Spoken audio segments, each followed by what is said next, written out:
When the Prime Minister said, Plan A, we're not going to have mandated domestic vaccine passports. Plan B, we're going to go back to tyranny.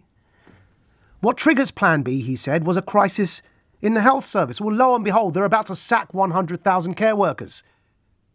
Are you telling me they're not setting us up for the very crisis in the care sector that triggers Plan B, which is a mandated domestic vaccine passport?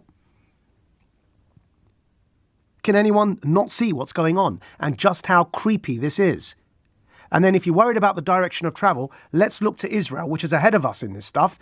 And let's look to Australia, which is ahead of Israel as well when it comes to some of the tyranny they've enforced, to such an extent that even Polish politicians had to stand outside the Australian embassy in Warsaw and warn the world about the tyranny in Australia and compared it to North Korea. And the Poles know because they've lived under communist tyranny and totalitarianism and have had to fight to resist it in their own history.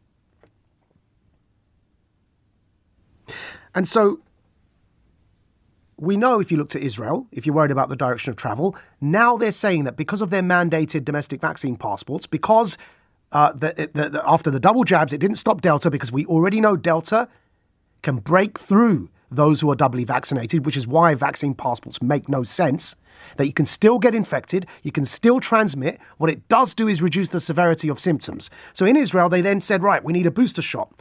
That booster shot, they then said, is your vaccine passport is no longer valid until you submit to the third booster shot. Well, that didn't work either.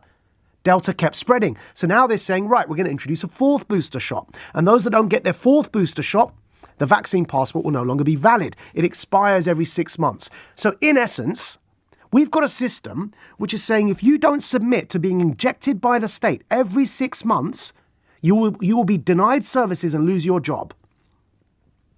That's where Israel's got to. And you're not creeped out by this yet.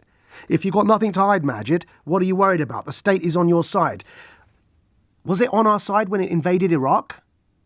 Under the guise of the last emergency? For the life of me, I am really confused as to why others are not asking these questions. It is getting to a point that is creepy, folks. It is very creepy.